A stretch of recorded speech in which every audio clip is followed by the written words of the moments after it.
Hello, everybody. Welcome to Faith Talk. I'm your host, Elder Luther Baker.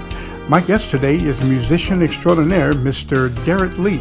A great interview coming your way right after this.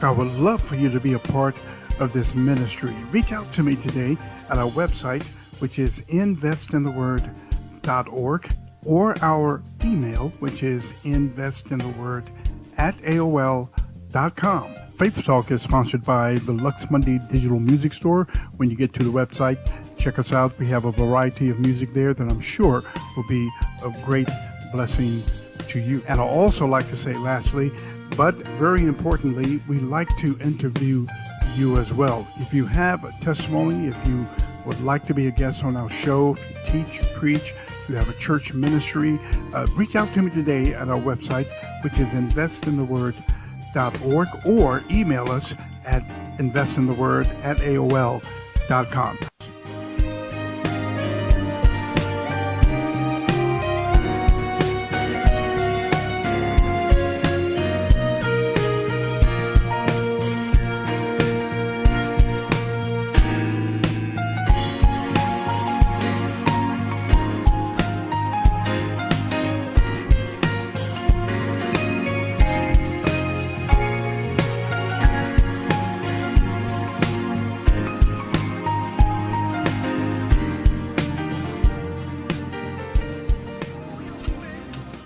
Great show for you today. My good friend and brother in the Lord and maestro, I'll call him the maestro, Mr. Derrick Lee. Hello. What's up, Derrick? I'm blessed, sir. Oh, you looking well. We're looking like twins, man. Yeah. You're white, baby. He's white. Yeah. I'm gravitating to it, actually. Yeah. I mean, you very well. I don't like it, but now I like it. Just show seasoning. So you're from Newark, New Jersey, correct? That's correct. What was it like growing up in Newark, New Jersey? Well, to make it a synopsis of the whole situation, because I can go on a long time with that. I grew up in a preacher's home. My father and mother were preachers. My father, the name of the church was Ebenezer Baptist Church in Newark, New Jersey, Reverend Lee. And he was a devout guy. He was a special man. He had visions, and God gave him a vision to build a church. And he had never built a church before or drew a blueprint. He woke up the next morning and drew a blueprint and built a church by himself. And they're still standing today. That was back in 1957. Wow. And they're still dancing and praising in that church today. Unfortunately, he and my mother are going on. But going on about my rearing, I grew up the youngest of 7 kids. All of my brothers and sisters were extremely musical and talented. My older brother was the lead singer for the Fiestas, who was signed to Stack Records back in the 60s and 70s. And my older brother was a major fashion designer. Wow. So I had a lot going on in my household coming up. No doubt. It was a music household, and I started playing from being around them, singing. And my older sister, Earlene, played the piano. And I always influenced you a lot, right? Earlene? I'm sorry? Earlene influenced you a lot, correct? Oh, yes, absolutely. And so I just started playing when I was 3 years old, and God blessed me with that gift, and I went on to study. And I went on to a high school that was called Arts High. That was the prototype for like Fame and those kind of schools. It was art and music. Wow. And it was like a college, actually. So when I got to Fisk, not going too fast, but when I got to college, I was tutoring seniors in theoretical concepts because I had 4 years of it before I got there. So you were like a prodigy. Oh, well, no, I don't call myself a prodigy. I just call myself blessed God gave me a gift, and I had enough system to try to make it work. Remember, we're a gospel town. We had the Gospel Celestials, Open Our Eyes, and I was at Douglas. We had the Banks Brothers. We had Lawrence Roberts and Angela Choir. Wow. We had Revival Temple. We had, right down the street, we had the Davis Sisters, and all during that time in New York, I had a choir at the church called the WLE called Ensemble 75 Singers Strong. And we would go all over the East Coast and sing. They were very popular.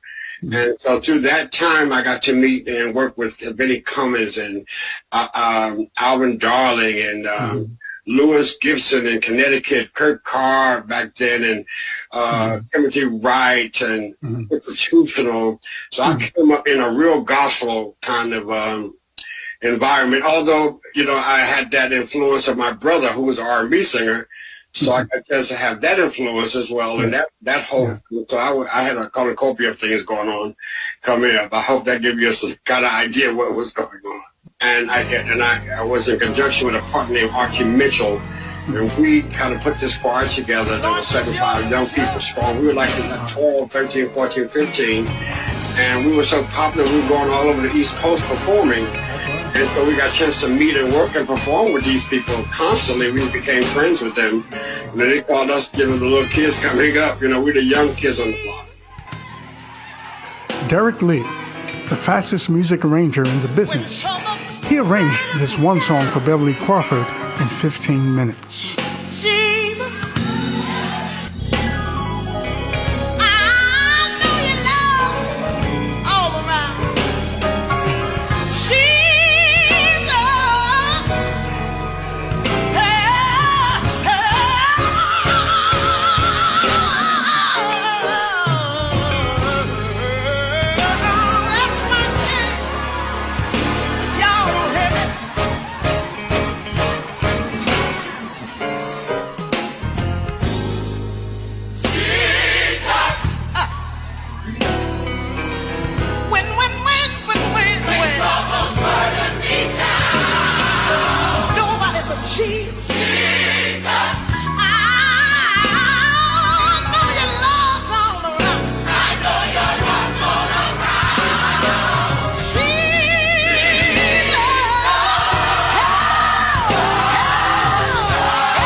keep on. I hear it ringing.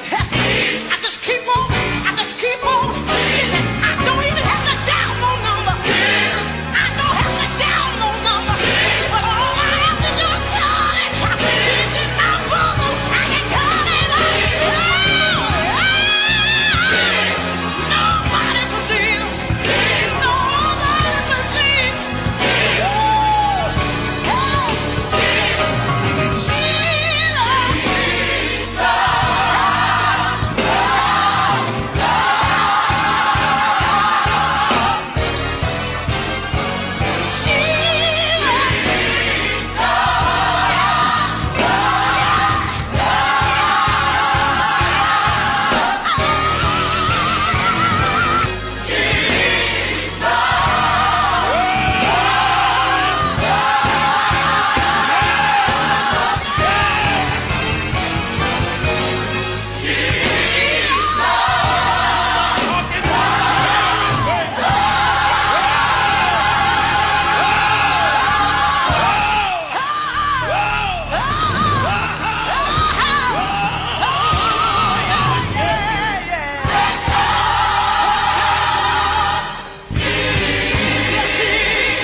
So that really was a blessing for us, and gave me a lot of experience early, being how professionals operated and discipline and that kind of thing.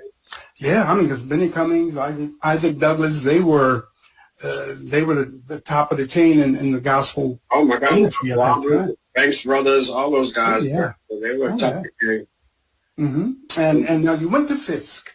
Absolutely. You graduated from the music school in 1976. Well, I went there in 76. Okay, and you graduated in 81. It was a 5-year program because I went into a music education program. But I had a double major: piano, performance, and music education. Now, did your sister Earlene specifically encourage you or influence you to play piano?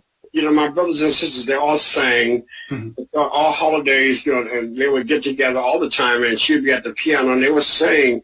Harmonies would just ring out, and the people just around the community knew about, my family being so musical, and of course at the church as well. And so it was just natural for me to pick that up, just, following, in the footsteps of what they did. Right. And I was drawn to the piano. I sang too, but I was more so drawn to the piano. And so, like I said, I started playing at 3, and from that moment, I just started getting better. By 9, I was playing for the choirs at the church. Right. And by 12, I was playing for artists. I was doing professional work at 12. Beautiful. Beautiful. That's awesome. And you also directed a choir called the Black Modern Mass Choir when you got this. Yes, I did. Actually, a funny story about that. When I got to playing, I was extremely a northern guy. My friends, we were we thought D.C. was southern. We thought that was country. We were New Yorkers. I was in that New York kind of field. Right. But nevertheless, when I got to Fisk, I'm just kind of, trying to figure out, this Nashville. I'm like, oh my God, this is southern, real southern. I'm going to KKK going to get me any moment, But nevertheless, a guy came up to me named Arthur Green. I'll never forget it. He says, "Are you Derrick Lee?" And I'm like, "Yes." He says, "Well, Isaac Douglas told us that you were coming here and we want you to play for Black Mass." I'm like, huh? I had heard of Black Mass because I had done my whole coming to the school. And I'm like, wow. So I was there at the airport before I even got my luggage. They gave me the choir in my hands. Look at here. So how did that make you feel? I'm sure you felt good about that.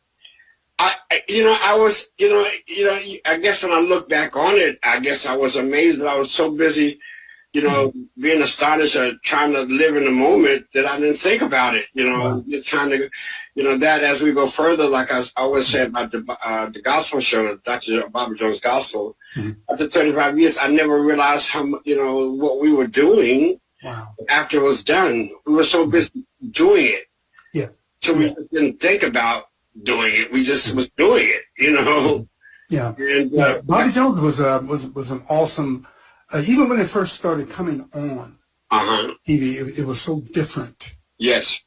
It was unique. It gave gospel music a face of class, because gospel music was considered a lower, level kind of art form. Yeah. It wasn't respected highly as the other forms of music. Right. And what Bobby Jones Gospel did, it gave it a face of class and elegance that associated with the music, and it allowed people that would normally listen to the music to see it because it was packaged in such a way.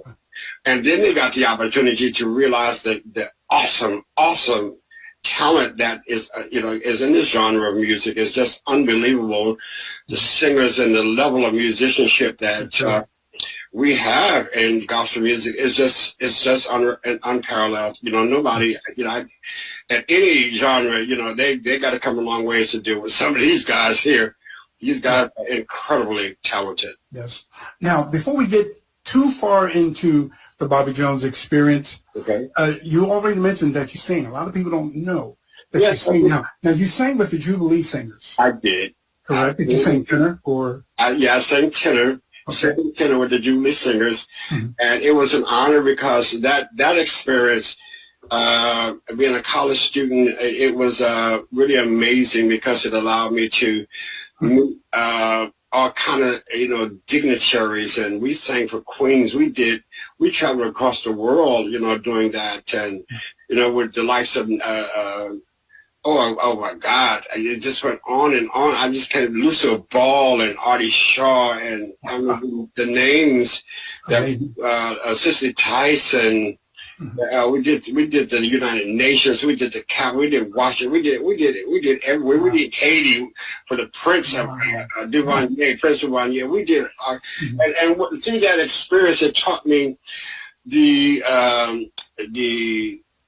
struggle of Black people and how that music, to perform that music, you had to live that time to emote the spirituals. So it taught me that thing that Black people had, they hung on to get them through those rough times. And use that today in all of my music, that emotion and that depth of down in your soul and determination. Yes, sir. What has carried this race to this point and will lead us on. You know what? That is so well said. I've heard other ethnic groups and persuasions sing Go Down Moses or any other type of Negro Black anthem. And they may sound good because the harmonies are good. But man, when it's nothing like the Black experience. Oh my God! We're not racist or anything like that, but it's true. Because we lived it. Let me just add this. I was during that period there. We'll get to it. I became a session player here in Nashville, playing piano for every day. I did that every day, 8 hours a day or more. And I used to do a lot of country sessions. And coming from, like I said, Newark and not being drenched in country music, I had to study that genre. I had to get into the mindset of those people to understand how to interpret that music. Every genre has to play it authentically. You have to get into where it comes from, how it was created, why it was created, to be able to emote that style of music. So, when you start getting to different mental places, you start rounding yourself out as, a more, celebrated, as you would say, musician. You were trained because you understand more than one direction. You understand, all the diversities that it takes to perform music. Like, as of course, in college, I studied classical music. Right. My favorite was Tchaikovsky, So that music has a whole nother kind of approach to it. So just a point to think about for musicians coming up. To study your music, you need to get into where it came from and do some homework, do your research on it, and then it'll give you another level of interpreting and how to perform the music where people can receive. Derrick Lee produced this breathtaking song performed by Pastor Paul Morton and the late Queen of Soul herself, Aretha Franklin. Underneath the cloudy sky, in the middle of December, you share the thinking why do the leaves fall? Why does the sky fill up with gray? Where do the birds go? Thinking about it. Seasons change. It's gonna change. They always change. Sometimes life is gray like winter, and the tears fall from your eyes. Your heart is cold like December, and you start to wonder why. Where did my faith go? Why don't things ever go my way? Why don't my friends call? Get encouraged. The seasons change.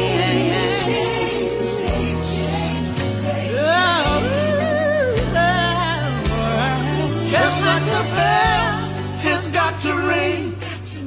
Just like the bird has got to sing. Just like the sun has got to shine. Just like a poem has got to rhyme. Just like a river has to flow. Just like the wind has got to blow. After the rain, after your pain, you won't be the same. 'Cause seasons change.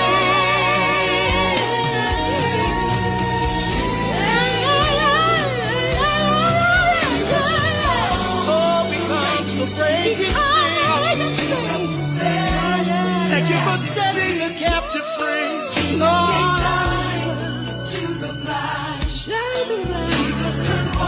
Oh, you turn water into wine. Grip of sin. Oh, yeah. And he rose again. Do it for him. He'll carry you through. He'll make you brand new.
It's good to know that you're with me in the passing of my seasons. Yeah, it's good to know. Yes, just to know that you're with me through the good times, through the bad times, through my ups and downs, through my good days and my bad days. Oh, it's so good to know. It's good to know you're with me. Every season. It's good to know every season. In the moment shine. Every season. Yes, it is. A time to reap. Time to sow. Oh, yeah. Summertime. Wintertime. It's good to know that you're with me in the passing of my season change. It's good to know that you're with me in the passing of my season.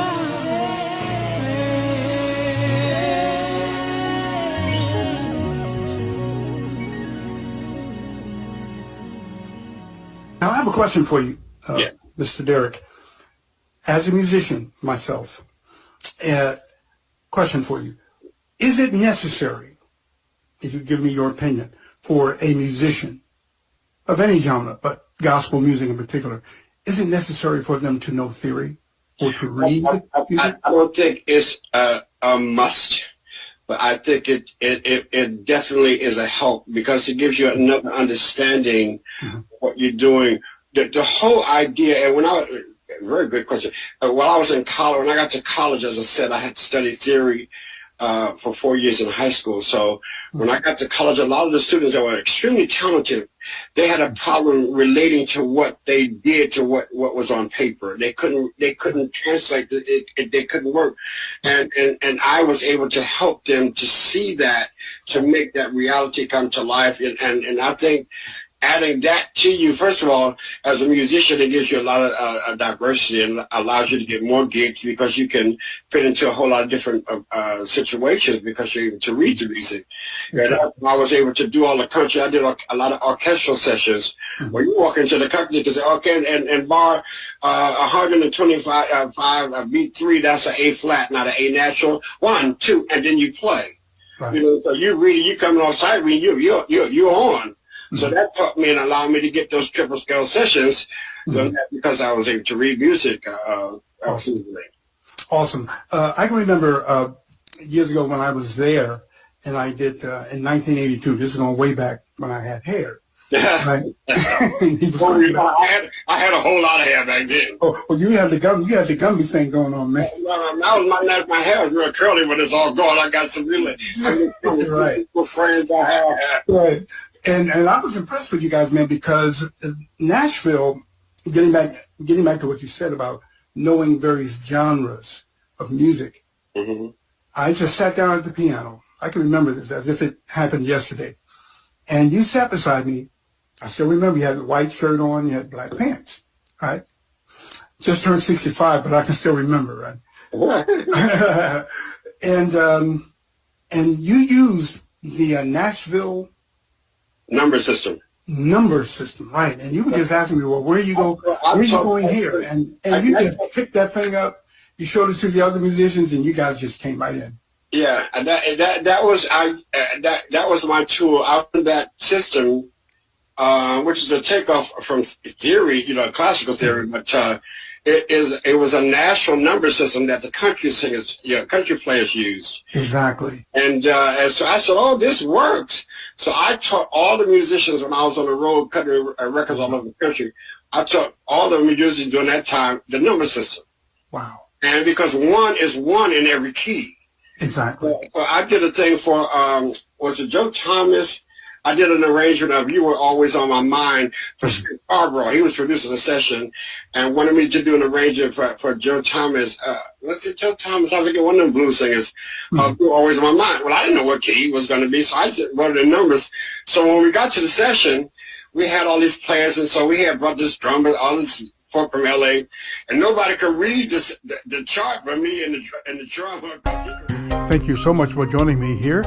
Look, I'd like for you to be a guest on the show. Send your information to my email, which is investintheword@aol.com. And to my awesome guest, Mr. Derrick Lee, thank you so much. So tune in next time for part 2 of my interview with this extraordinary musician. I'm Elder Luther Baker. You're listening to Faith Talk on the Life Vision TV network. See you next time.